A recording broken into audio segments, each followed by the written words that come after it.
마음을 전달하고 신령과 진정한 마음을 전달하고 하늘에 계신 우리 아버지 하나님의 편안에 계신 우리 예수 그리스도 우리가 우리 안에 내주하신 성령님을 깊이 묵상하며 바라보는 시간을 갖겠습니다.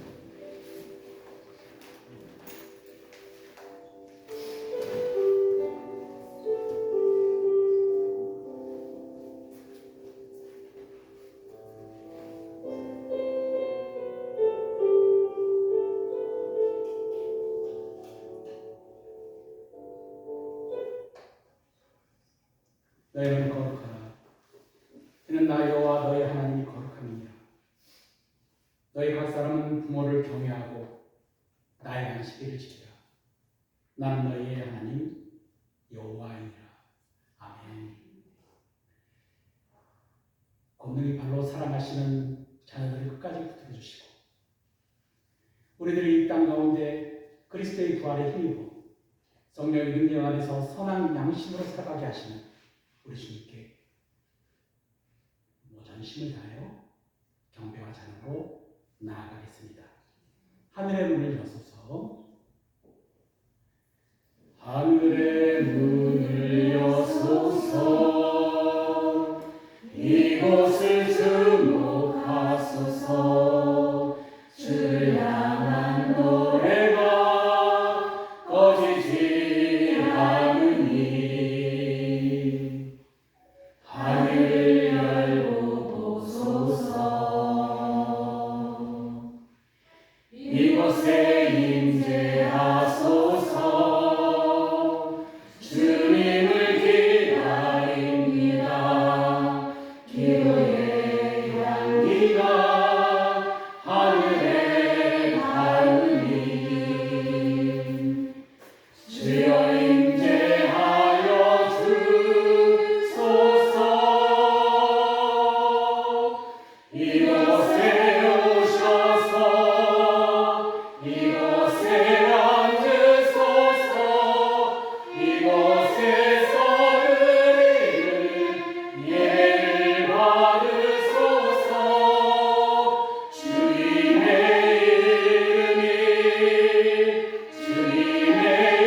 이름만이 오직 주의 이름만 이곳에 있습니다. 이곳에 오셔서 이곳에 앉으소서. 이곳에서 드리는 예배를 받으소서. 주님의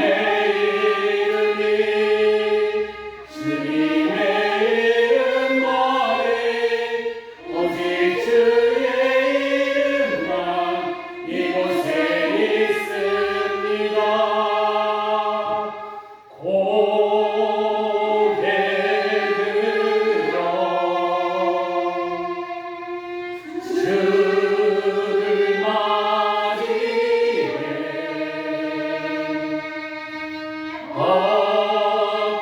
엎드리어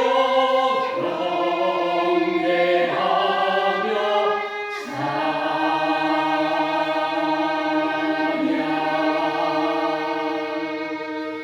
왕의 위엄은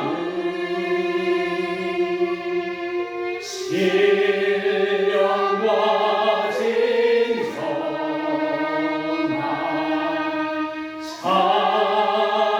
찬양으로 영광 돌려 만왕의 왕께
예수님 그의 인생을 기억할 때 찬양하시겠습니다.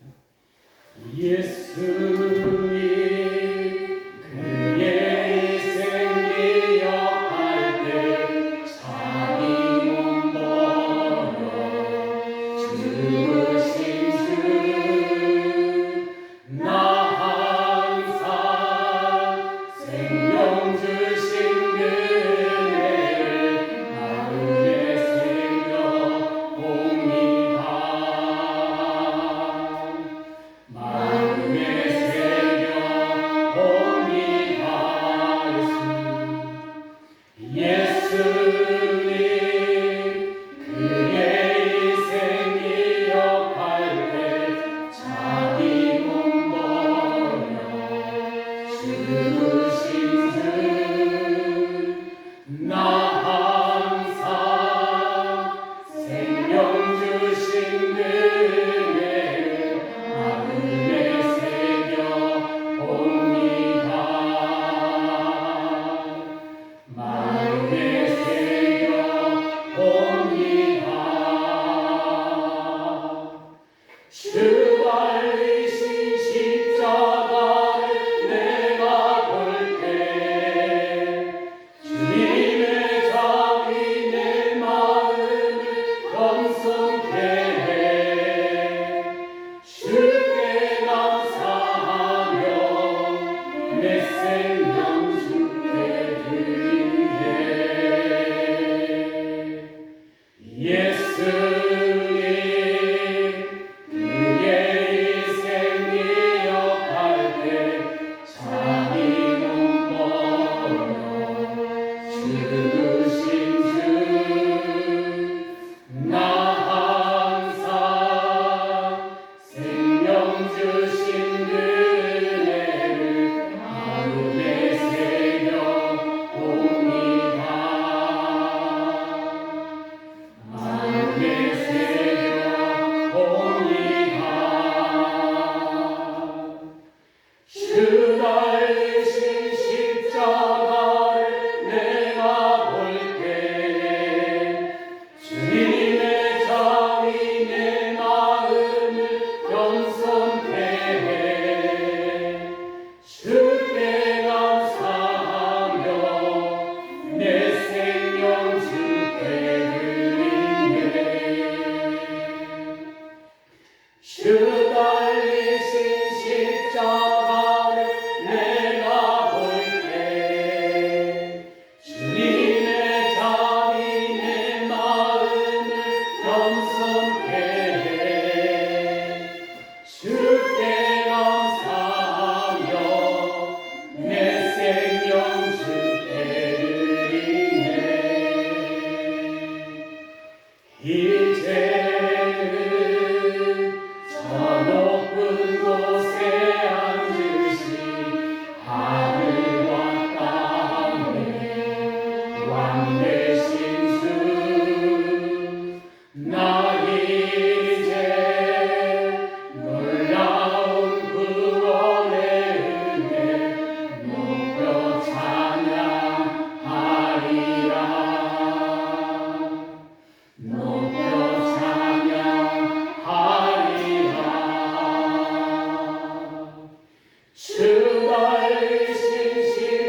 왕 대신 주,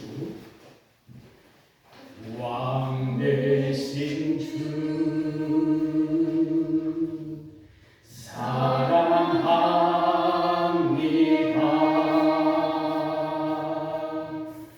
왕 대신 주 경배합니다.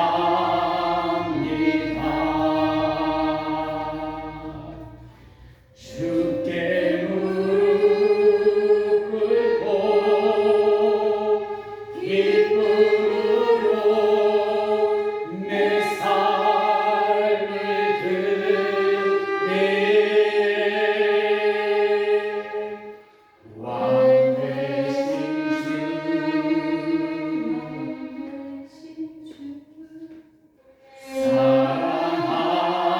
사랑합니다.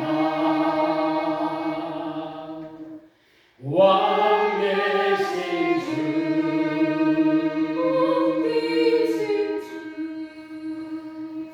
경배합니다.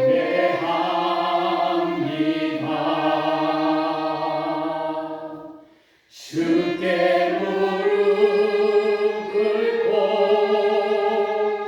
기쁨으로 내 삶을 드리네.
아버지 하나님 우편에 앉아 계시다가 거기로부터 살아있는 자와 죽은 자를 심판하러 오십니다.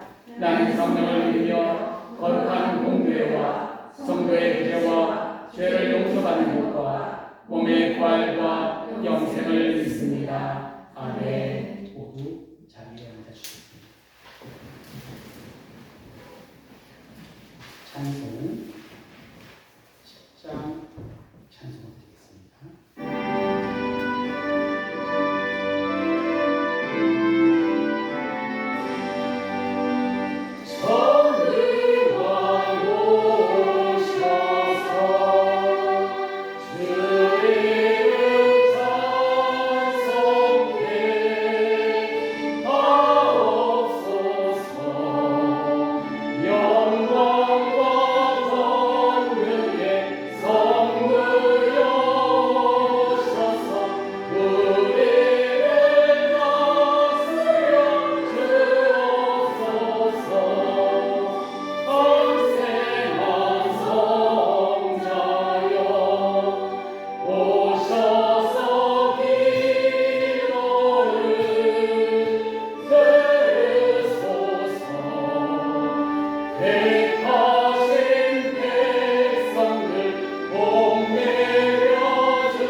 복된 주일을 맞아 그동안 기도로 섬겨온 헤세드 교회에서 함께 예배드리게 하신 감사드립니다. 아멘. 헤세드 교회를 특별한 부르심으로 세워주셔서 예수님의 구원의 축복이 이 지역을 살아가는 성도님들께 전해지게 하시는 사명을 주시네 감사드립니다. 아멘. 특별히 고국을 떠나 산업 여건으로 일하고 계시는 성도님들을 위한 사명을 주시네 더욱 감사드립니다.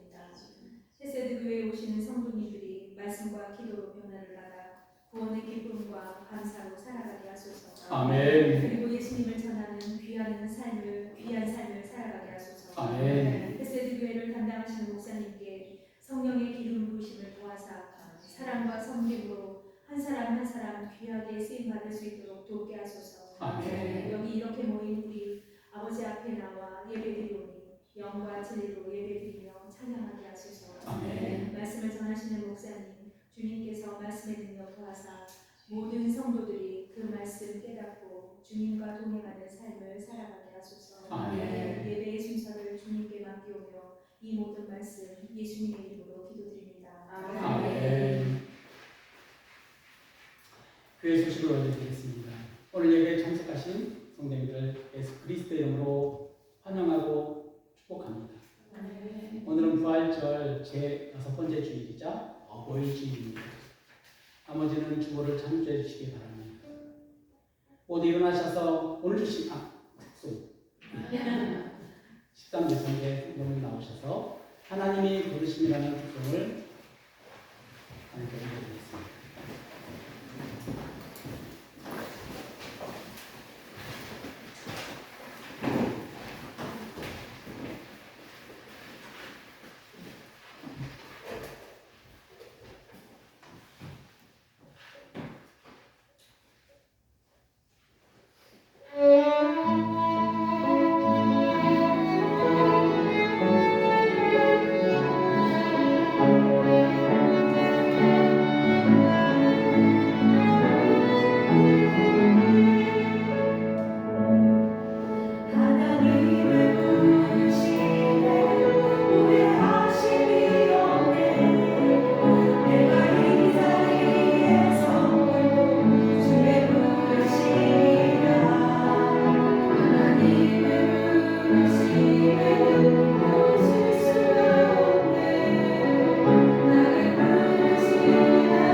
요즘의 말씀이 하나님의 부르심입니다.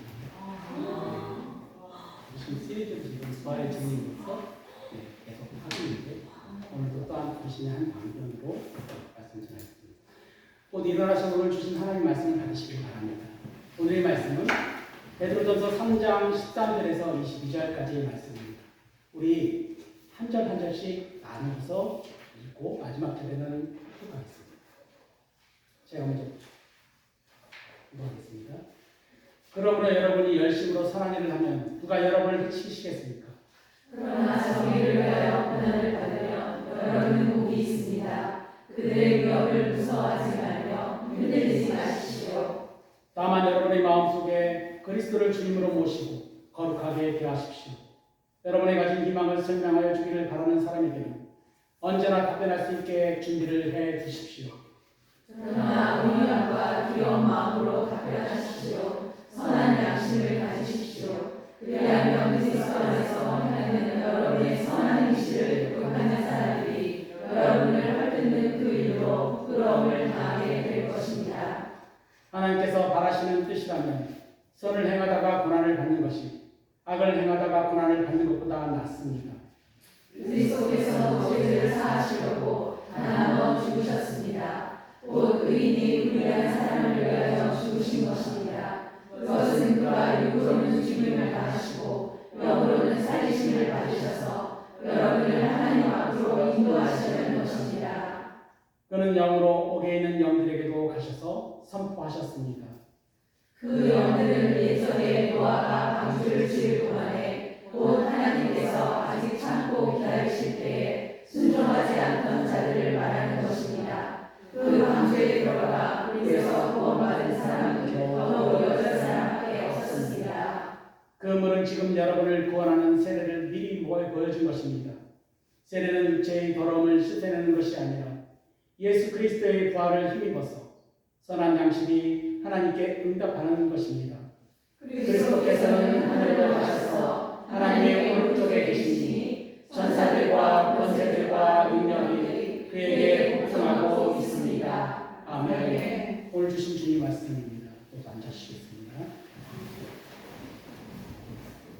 오늘은 부활의 능력 안에서 선한 양심으로 살고 있습니까? 부활의 능력 안에서 선한 양심으로 살고 있습니다라는 주제의 말씀으로 나눠보려고 합니다. 할렐루야. 어둠의 깊은 터널 안에서 산 소망으로 우리를 불러내시고 우리들을 희망의 빛 가운데로 인도해내신 주 예수 그리스도를 찬양합니다. 아멘. 사랑하는 성도 여러분, 부활의 영광이 여전히 우리 곁에 아침 햇살처럼 따뜻하게 비추고 있는 주님입니다. 그리고 오늘은 부활절 6번째 주일이자 동시에 우리를 이 땅에 있게 한 부모님의 사랑을 기리는 어버이 주일이기도 하죠. 온통 생명과 사랑의 향기가 가득한 날이죠. 그런데 여러분, 오늘 아침 여러분, 거울 속에 여러분은 어떤 모습을 짓고 계셨습니까? 우리가 예배를 드리는 순간에도, 우리가 예배를 드리고 나가는 순간에도, 우리가 마주하는 세상의 소식들은 우리 마음을 아프게 만들고 무겁게 합니다. 연일 세상의 뉴스에서는 가슴 시린 소식들을 들립니다. 우리들의 자녀인 청년들이 삶의 의욕을 잃고 스스로 생명의 끈을 놓는다는 소식. 그리고 우리 부모 세대인 40대와 50대마저 무거운 삶의 무게에 견디지 못하고 고독한 아침들을 찢는다는 소식들입니다. 요즘 청년 세대를 절망의 시대를 넘어 포기 세대라고 합니다. 연애, 결혼, 출산 이것을 포기하는 것을 넘어서 내 집마저도 포기하고 경력까지도 포기하는 한마디로 꿈과 희망을 포기하는 세대라고 말합니다.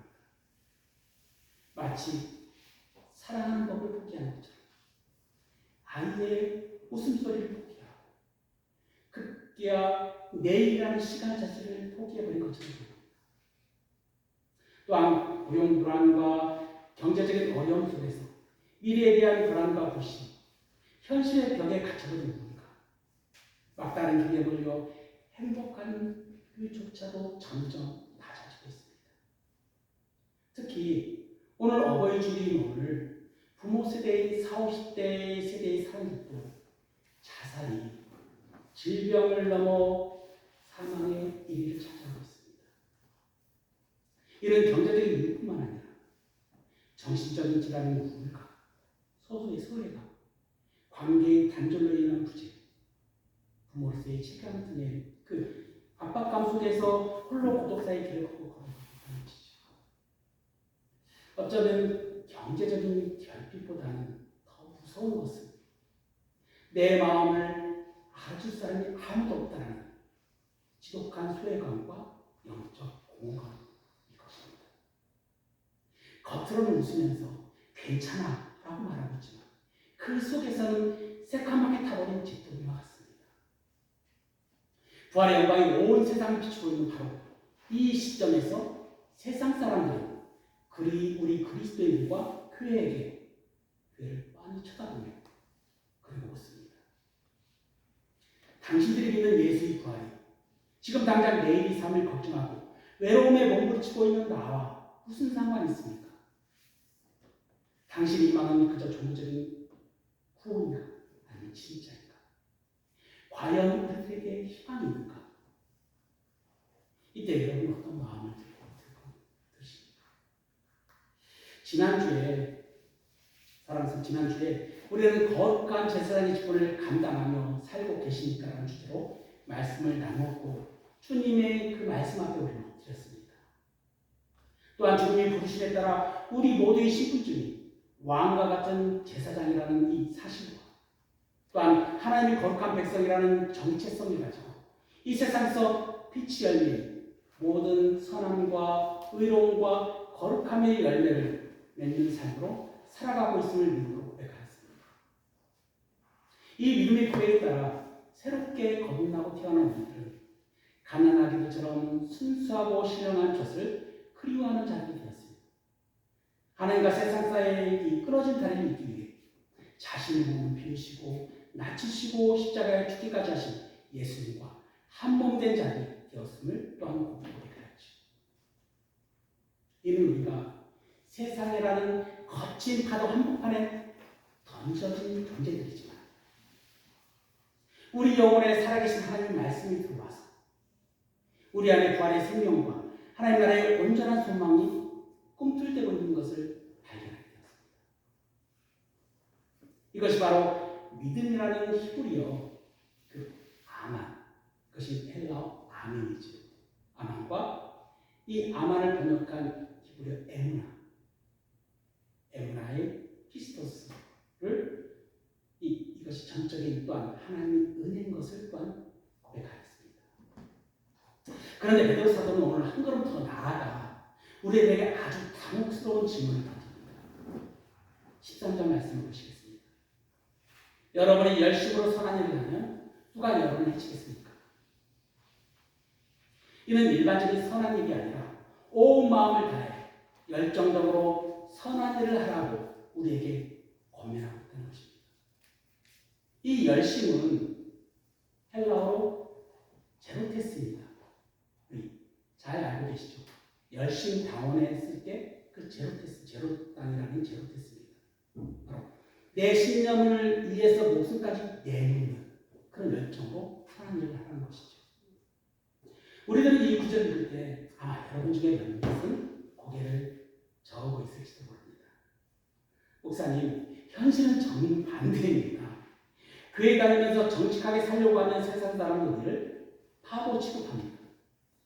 유혹에 먹여들고 뒤에서 비웃습니다. 선하게 살수록 더 해를 입는 게 요즘의 세상이 아닙니까? 맞습니다. 세상의 논리로는 베드로의 이 말이 틀린 것처럼 보입니다. 하지만 베드로는 지금 도덕적인 착함을 말하는 것이 아닙니다. 지금 우리를 지탱하고 있는 거대한 힘, 곧 카리스에 대하여 얘기하고 있다는 것입니다. 우리들은 흔히 교회에서 자주 표현하는 단어가 바로 헬라어 카리스, 은혜라는 단어입니다. 이 은혜를 우리들은 예배에서, 설교에서, 삶에서 우리 감정을 자극하거나 분위기가 좋을 때 은혜를 받았습니다 라고 고백을 하죠. 하지만 성경이 말하는 은혜, 이 카리스는 그런 찰나의 감정이 아닙니다. 이 단어의 뿌리는 히브리어 헤세드입니다. 저희 교회 이름이죠. 우리 교회 이름을 위한 헤세드는 무엇입니까? 그것은 그럼에도 불구하고의 사랑입니다. 내가 죄인이었을 때, 내가 주님을 모른다고 부인했을 때, 내가 절망의 밑바닥에서 허우적거릴 때도 나를 절대로 놓지 않으시는 하나님이 고집스러운 신실하심, 끝없으신 사랑하심을 상상해 보십시오. 거센 폭풍과 뭉치는 바다에 배가 표류하고 있습니다. 배 안에 있는 사람들은 아마 공포와 두려움에 질려서 비명을 치르고 있었을 것입니다. 하지만 그 배가 해안가의 거대한 바위와 강철 쇠사슬로 연결되어 있다면 어떨까요? 배가 심하게 요동치고 흔들릴지라도 결코 떠내려가지는 않습니다. 이 강철 같은 쇠사슬이 바로 카리스 은혜입니다. 또한 카리스에서 파생된 단어인 카리스마도 유기체적 주님과 한몸된 믿음의 공동체, 사랑과 소망의 교회를 세우시기 위하여 주님께서 주신 은사를 카리스마라고 하죠. 그런데 만약 우리들이 삶에서 세상상에 많은 손실을 입었을 때, 자녀들이 삶에 어려움이 닥쳤을 때, 또는 죽음에 이르는 질병에 걸렸을 때 이 모든 것이 주님의 일입니다라고 담대하고 거침없이 고백할 수 있을까요? 참 쉽지만은 않은 고백입니다. 그러나 주님과의 친밀한 관계 안에서 드러나는 은혜는 우리들의 삶을 변화시키고 신앙의 자세를 바르게 하는 능력을 가지고 있습니다. 그래서 디트리 보니퍼의 나를 따르라는 이 책에서 처음에 등장하는 아주 중요한 단어가 은혜라는 단어입니다. 그러므로 우리들의 삶에서 어떤 변화가 일어날지라도 카리스, 은혜는 우리들을 향한 하나님의 신실하신 사랑이시기에 절대로 변하지 않고 또한 끊을 수조차 없습니다. 이것이 표현한 것이 로마서 8장 38절 30절 말씀이죠. 제가 읽어보겠습니다. 내가 확실하는 이 사망이나 생명이나 천사들이나 권세들이나 현재일이나 장래일이나 능력이라 높음이라 깊음이라 다른 어떤 피조물이라도 우리를 우리 주 예수 그리스도 안에 있는 하나님의 사랑에서 끊을 수 없느니라. 부활의 능력이라는 것입니다. 그러므로 13절은 세상에 예수님께서 부활하셨음을 선포하는 증언하는 우리들에게 하나님 말씀대로 선하는 것에 열정 있는 자들 바로 살게 되면 너희들은 해야 할 자가 아무도 없다라고 역설적으로 말씀하시는 것이죠. 이는 다시 말해서 로마서 8장 37절 말씀과 같습니다. 이 모든 일에 우리를 사랑하시는 이로 말미암아 우리가 넉넉히 이기느니라. 이는 세상이 우리를 해치려 하고 가난이 우리를 옥죄고 질병이 우리의 육체를 무너뜨린다고 할지라도 주님과 연결된 이 사랑의 관계의 끝만큼은 결코 거머쥘 수 없다라는 확신입니다. 그래서 그리스도인은 환경에 지배받는 사람이 아니라 관계에 지배받는 사람입니다. 베드로전서를 처음 읽었었던 그 소아시아 튀르키예 지방의 이 편지를 베드로전서를 보냈습니다. 그 성도들 한번 생각해 보십시오. 그들은 지금 우리보다 더 훨씬 비참한 상황에 처해 있었습니다. 당시 로마의 황제가 네로 황제입니다. 네로 황제는 베드로를 순교시키고 사도 바울도 목표시켰죠. 그 네로 왕제의 잔혹한 박해와 핍박이 시작됐던 때였습니다. 그때 예수님을 키리오스, 주님이라고 고백한다는 이유만으로 그들은 사회적인 죽음을 맞이해야 했습니다. 그리스도인으로서 그 당시 스웨덴 자들인 노예들, 고아와 가부들, 병들고 어렵고 힘들게 살아가고 있던 삶을 사는 자에게 다가가서 값없이 그들을 돌보며 사랑으로 섬기며 예수께서 부활하셨음을 그 소식인 구원의 복음을 전했습니다. 이처럼 열심히 다해 선한 일을 하였지만 그들의 삶에서의 결과는 평생 일궈온 직장에서 쫓겨나고 정든 이웃으로부터 미친 사람이라는 취급을 받았습니다. 심지어 가족까지에게까지 고용받고 재산을 몰수당해서 경제적인 어려움 속에서 죽음의 두려움까지 그들의 삶을 주장하였죠. 그래서 그들에게 내일은 소망이 아니라 어쩌면 두려움이었을 것입니다. 그런 고난받는 성도들에게 이렇게 권면합니다. 14절 말씀이죠. 그러나 정의를 위하여 고난을 받으면 여러분은 복이 있습니다. 그들의 위협을 무서워하지 말며 흔들리지 마십시오. 아니 어떻게 무서워하지 않을 수가 있습니까?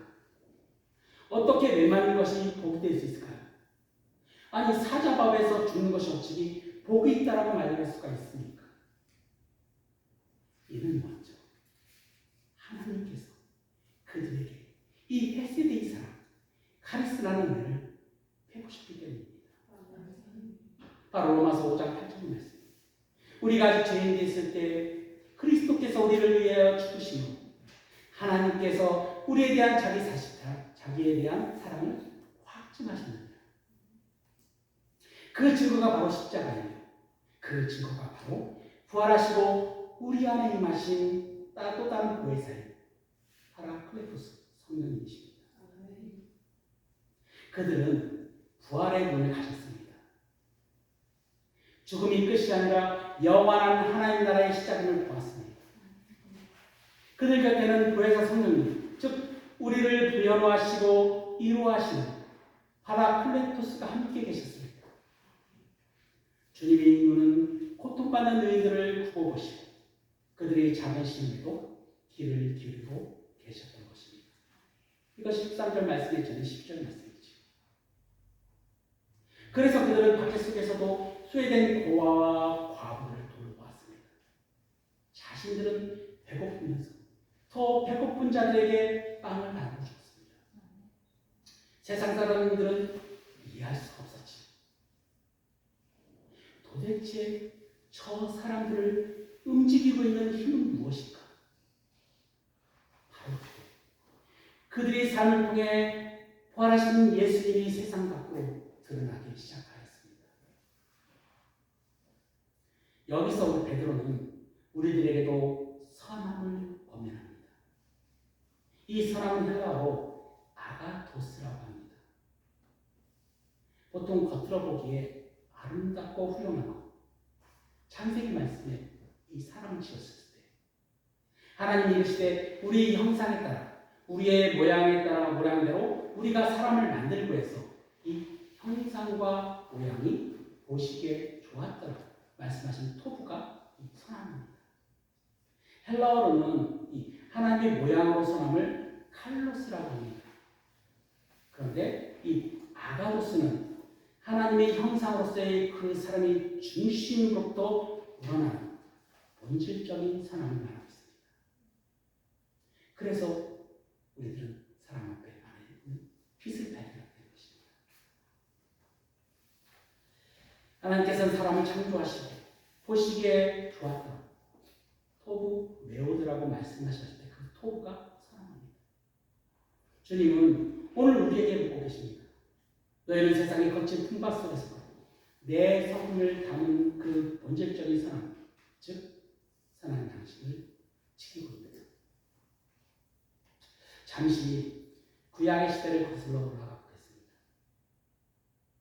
당시 제사장은 대단한 직분을 가졌죠. 왜냐하면 이스라엘 백성들을 대표하는 하나님께 직접적으로 나아가 번제와 소제와 속건제와 속죄제와 화목제를 대신 드렸습니다. 또한 말씀을 맡은 자로서 백성을 축복하였죠. 그러나 하나님께서 그들에게 가장 중요한 사역은 복된 삶의 모습으로 살아서 하나님께서 살아계시고 함께하시고 다스리시는 이 세상에 하나님의 그 사람들에게, 하나님 믿지 않는 사람들에게 증거하라는 이 소명을 주신 것입니다. 하지만 그들은 이 결정적인 사명을 잊어버렸습니다. 잃어버렸죠. 하나님 신명기에서 그들에게 내 성중에 거류하는 객과 및 거와 가부들이 와서 먹고 배부르게 하라. 그리하면 내 하나님 여호와께서 내 손으로 하는 범사에 내게 복을 주시리라 라고 말씀하셨습니다. 그러나 그들은 오히려 가난한 자들의 주머니를 들고 자신들만의 성을 쌓았습니다. 그래서 주전 8세기 구약 예언서들을 보면 그들은 소외되고 버림받았던 나그네와 고아와 과부들과 병든 자들을 돕지도 돌보지도 않았다라고 기록합니다. 오히려 그들은 그들이 가산을 빼앗고 더 나아가 고아와 나그네를 죽이고 고아를 살해했다고 시편 94편에도 기록되어 있습니다. 이에 에레미야 선지자는 그들을 향해 터진 웅덩이를 파는 자리라고 꾸짖었습니다. 바로 에레미야 2장 13절 말씀. 내 백성이 두 가지 악을 행하느니 곧 그들이 생수의 근원이 되는 나를 버린 것과 스스로 웅덩이를 파는 것인데 그것은 그물을 가두지 못할 터진 웅덩이이니라. 생수의 근원이신 하나님을 버린 것. 자신들의 욕망을 채우려고 했지만 결국 아무것도 담지 못하는 구멍난 항아리 같은 삶을 살았다는 것입니다. 그래서 제사장뿐만 아니라 이스라엘 백성들조차도 하나님의 진노가 그들에게 임한 것이죠. 한 그룹 더 나아가서 마침내 그들은 이 땅에 구원자여 평화의 왕이여 빛으로 오신 예수 그리스도마저 핍박하고 박해하는 자들이 되었습니다. 사랑하는 성도 여러분, 오늘 우리들의 모습은 어떻습니까? 우리는 부활의 능력을 믿는다고 말하면서 혹시 우리들만의 터진 웅덩이를 파고 있지는 않습니까? 세상의 아픔에 키를 다든지 내가 받을 복만을 몰두하고 있지는 않습니까? 사랑하는 성도 여러분, 구체적으로 이 거친 세상 한복판에서 어떻게 우리들이 부활의 소망을 증명하고 살아야 할지 그 답변을 오늘 우리에게 주님께서 가르쳐주고 계십니다. 베드로 사도는 16절에 우리들에게 아주 낯설고도 특별한 희망에 대한 태도를 요구합니다. 바로 16절에 그러나 온유함과 두려운 마음으로 답변하십시오. 선한 양심을 가십시오. 그리하면 그리스도 안에서 행하는 여러분의 세간 행실을 욕하는 사람들이 여러분들을 헛듣는 그 일로 부끄러움을 당하게 될 것입니다. 그 첫 번째가 온유와 두려운 마음으로 답변하는 것입니다. 한번 상상해 보십시오. 여러분의 일터에서 홀은 이웃과의 차 한 잔을 마시고 있는 상태에서 누군가가 비웃는 웃음을 지으며 여러분의 신앙을 건드립니다. 아니, 예수 믿는다고 밥이 나옵니까? 죽으면 그만이지. 부활이 어디 있어요? 당신은 참 유별납니다. 이런 말을 들을 때 우리 마음속에 무엇이 꿈틀거립니까? 본능적으로 공격이나 방어의 본능이 일어납니다. 같이 목소리를 높여 화를 내거나 성경 지식을 통해 동원해서 상대를 굴복시키려고 하고 있죠. 하지만 주님은 그 길을 원치 않으십니다. 오늘 말씀에서 보면 온유와 두려움을 하라고 말씀하셨죠. 이 성경에서 말하는 온유는 헬라어로 프라우테스입니다. 이 프라우테스는 성격이 유약한 것이 그 뜻은 아닙니다. 마치 야생마가 주인의 손길에서 들려져서 그 엄청난 힘을 주인의 뜻대로 조절할 수 있는 상태, 즉 절제된 힘을 말합니다. 내 의를 내세우지 않고 나를 변화하려고 애쓰지 않으며 내 모든 판단을 하나님께 맡겨드리는 상태의 편안함, 그것이 바로 프라우테스입니다. 이는 또한 예수님의 마음이기도 하죠. 수고하고 진실자들아 다 너희들 나오라. 내가 너희를 신뢰하니 나는 마음이 온유하고 겸손하니 나에게 와서 배우라. 그럼 우리가 그리스도 예수 안에 있다면 9가지 성령의 열매 중에 이 온유의 열매가 맺어지는 것입니다. 그리고 여기서 더해서 두려움은 사단의 유혹이나 죽음에 대한 공포가 아니라 하나님을 향한 거룩한 떨림입니다. 즉, 이 두려움은 이 헬라어가 포부스입니다. 이 단어에서 포비아라는 단어가 나왔죠.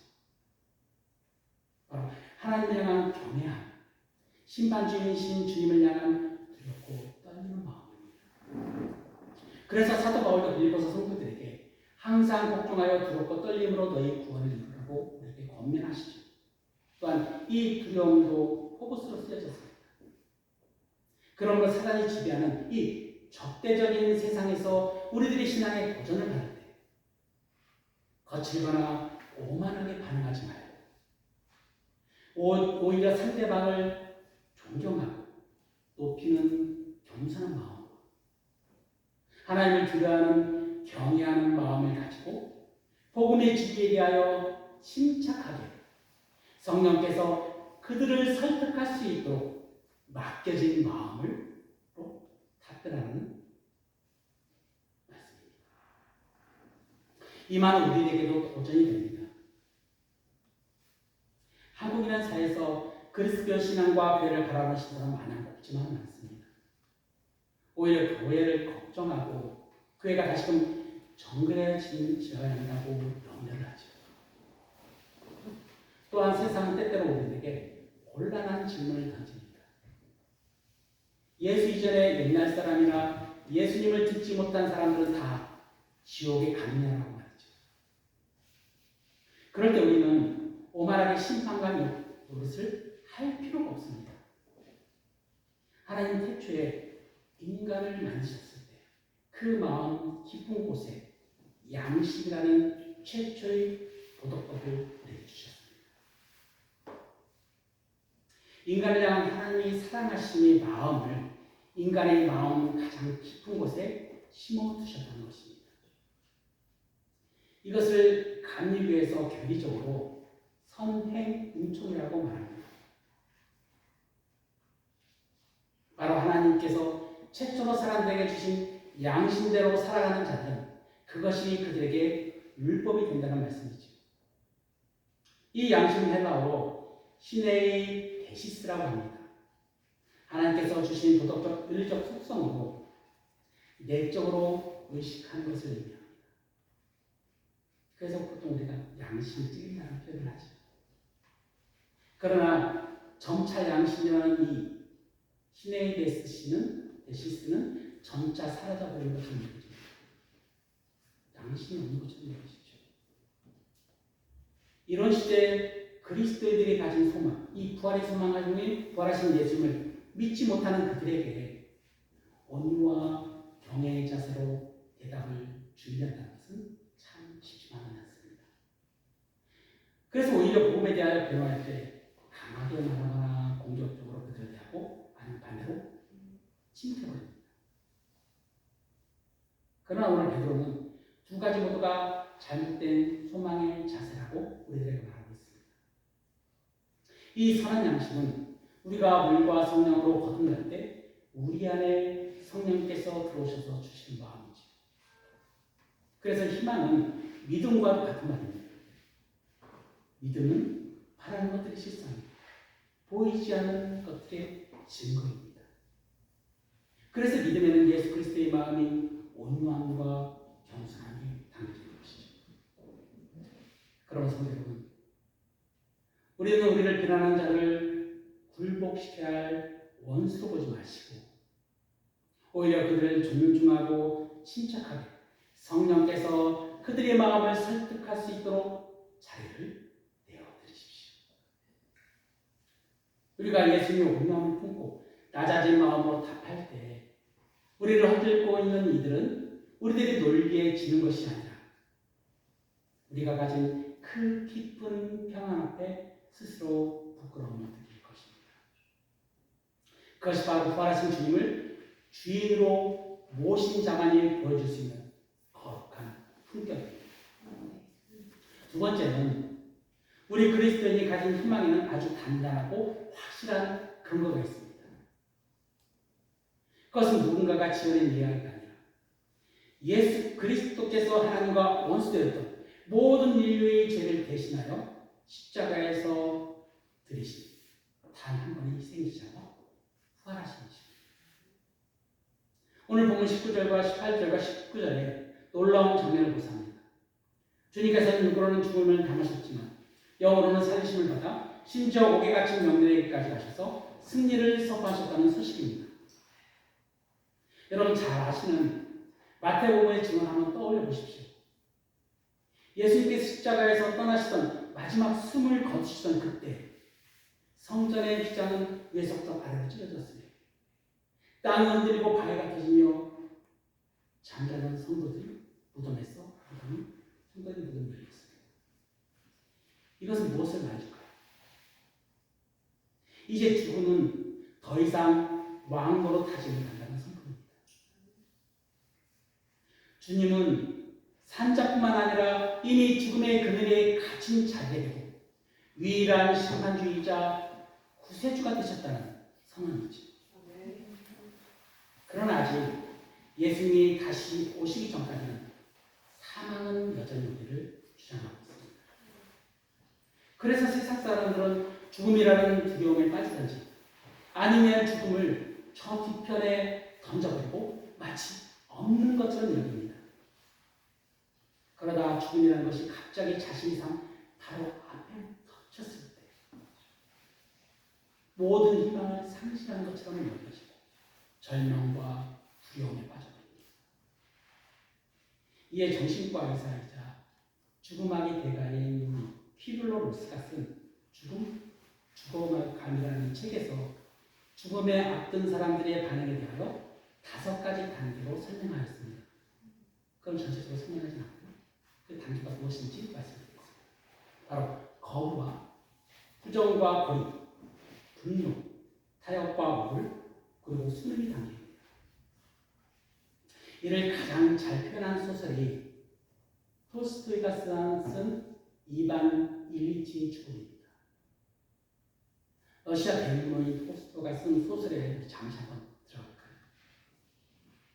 주인공 이반은 평생 남들이 부러워하는 성공만을 쫓아 살았던 판사였었습니다. 그런데 40대의 나이에 갑작스러운 죽음이 그의 앞을 덮치자 그는 거부하고 분노하고 왜 하필 나냐라고 절규를 합니다. 그러나 그 처참한 고통 속에서 그는 깨닫습니다. 내가 평생 사랑하지 못했구나. 사랑을 하지 못했구나. 가족을 사랑하지 못했고 이웃을 사랑하지 못했구나. 그 후회와 용서의 눈물 속에서 그는 비로소 죽음을 집어삼키는 한 줄기 빛, 곧 예수 그리스도의 부활의 빛을 만나게 됩니다. 그는 마지막 순간에 이렇게 고백합니다. 이 소설책의 마지막에 이렇게 끝난 건 죽음이야.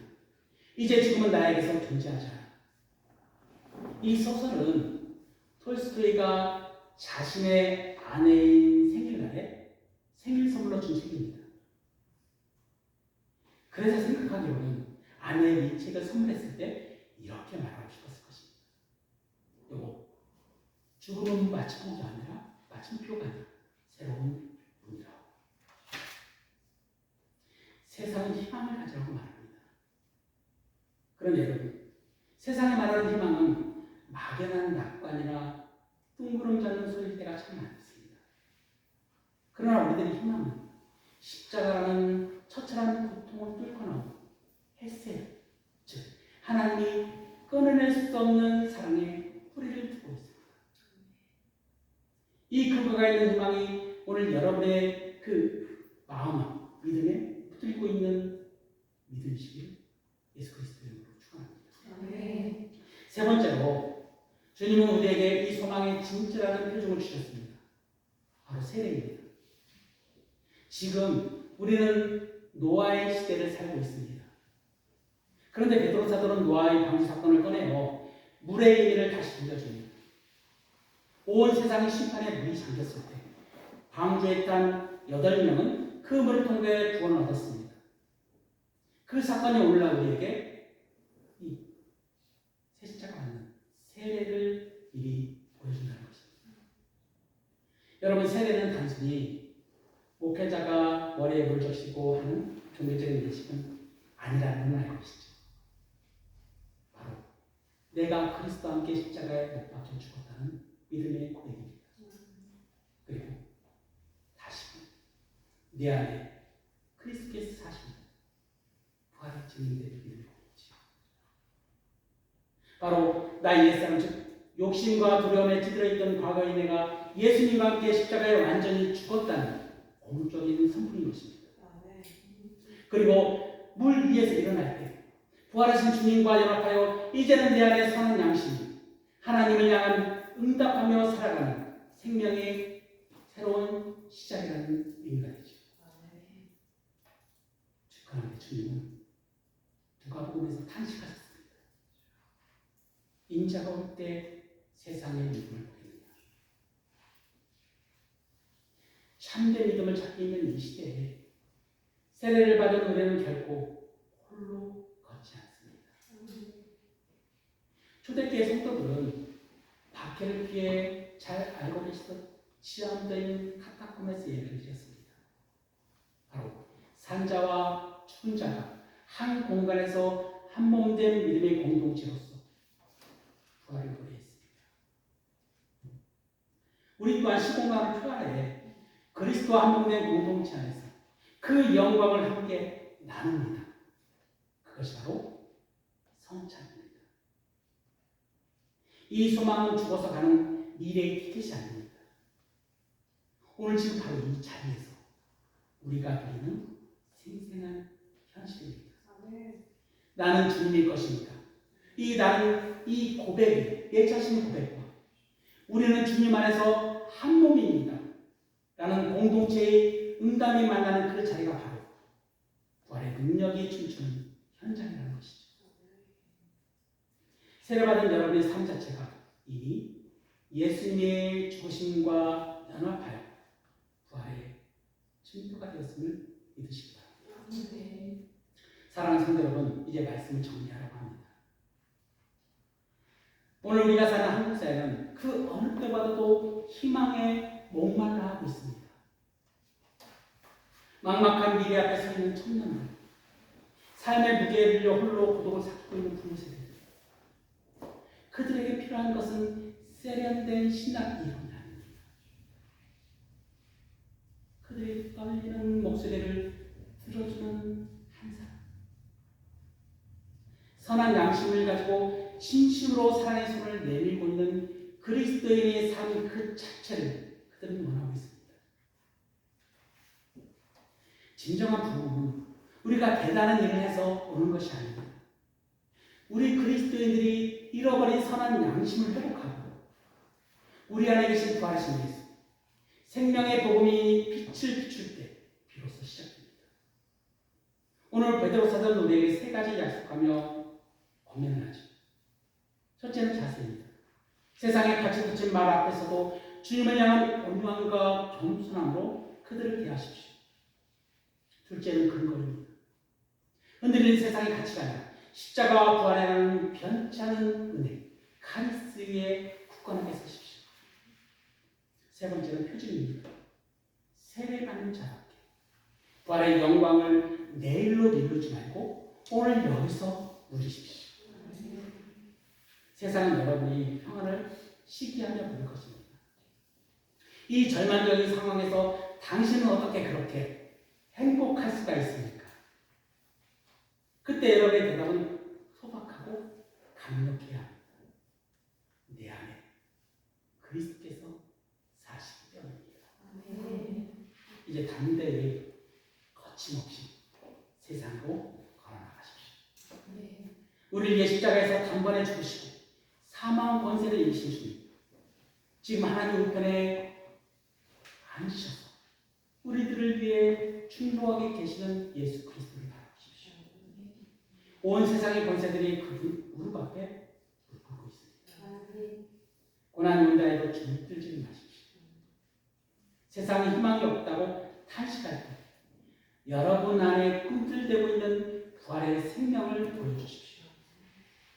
여러분의 삶 자체가 세상의 절망에 대한 가장 아름다운 희망인 답변이 되기를 우리 주 예수 그리스도로 간절히 축원합니다.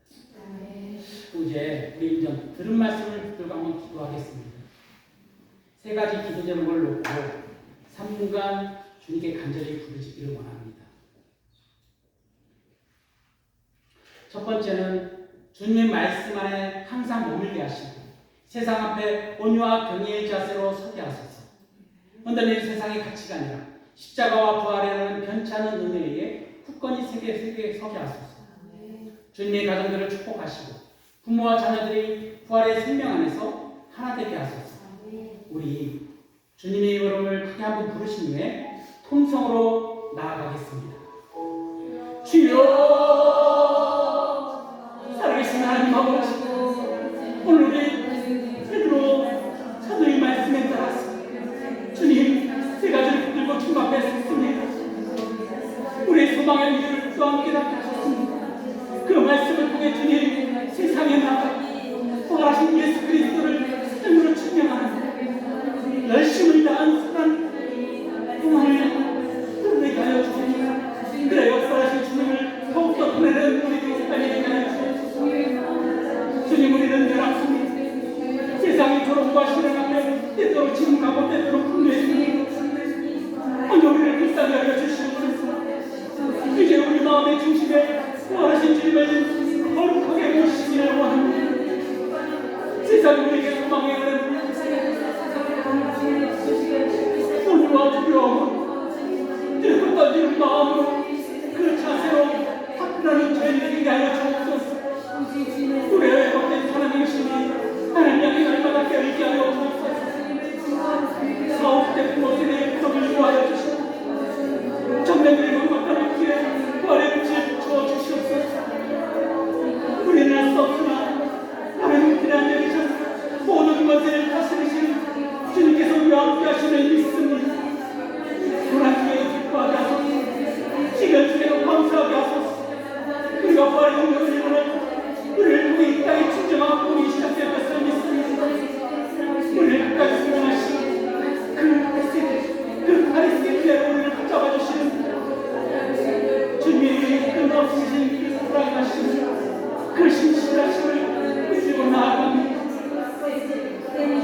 승리하게 하옵소서.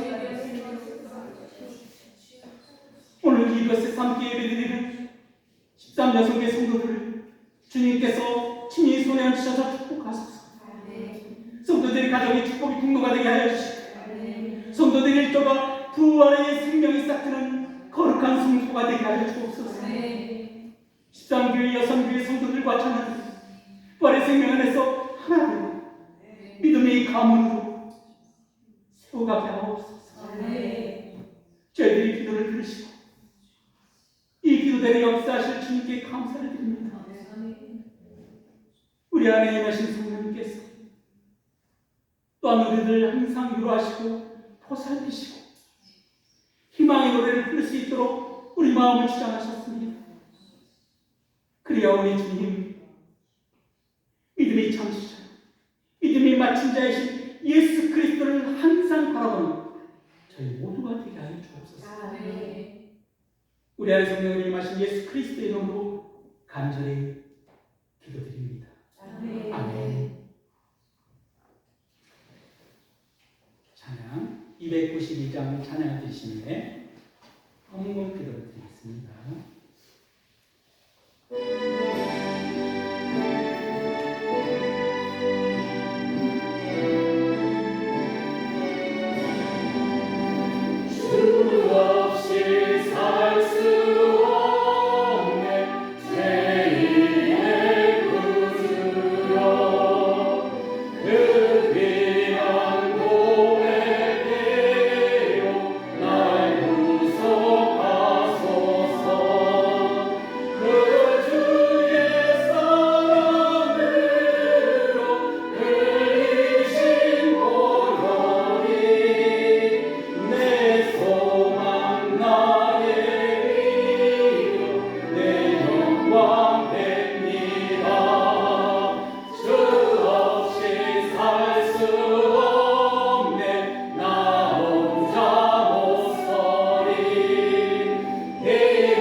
은혜로우시고 자비로우신 하나님 아버지,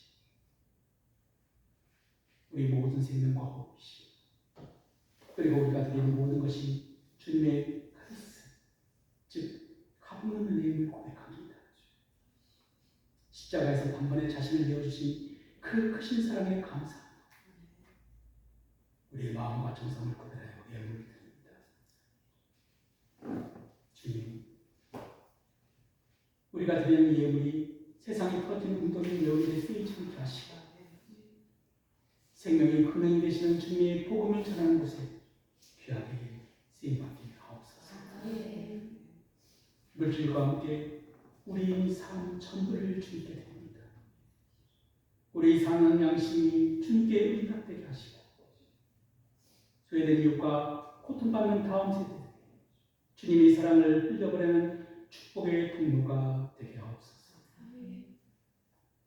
그리 속들마다 뻘의 능력이 함께 하시고 세상에 줄 수 없는 하늘의 평안과 복을 채워주시기를 간절히 소원합니다.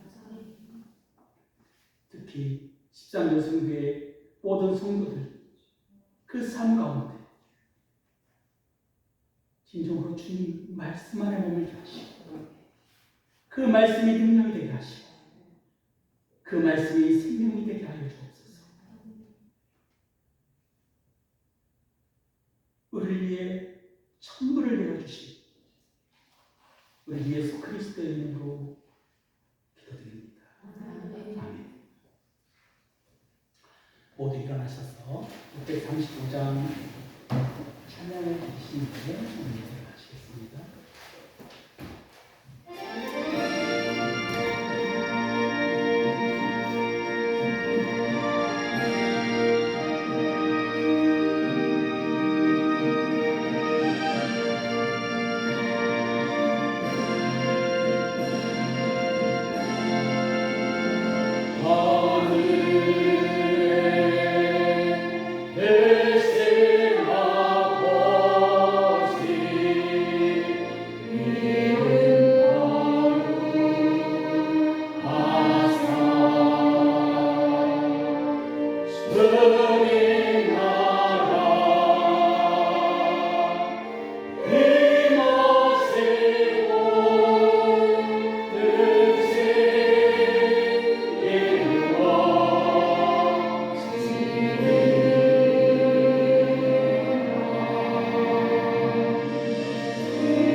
예수 그리스도 하나님 나라의 복음을 담대히 거침없이 선언하였던 것처럼 가르쳤던 것처럼 주님 이제 모두가 왕 같은 제자를 감당하는 거룩한 하나님의 승리를 위하여 주옵소서.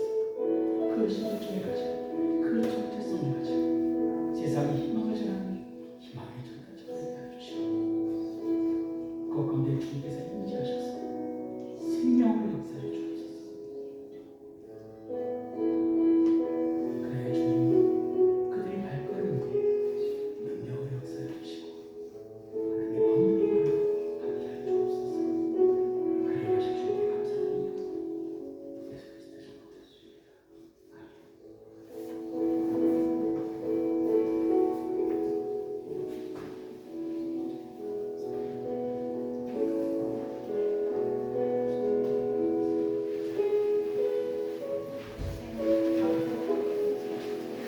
아멘.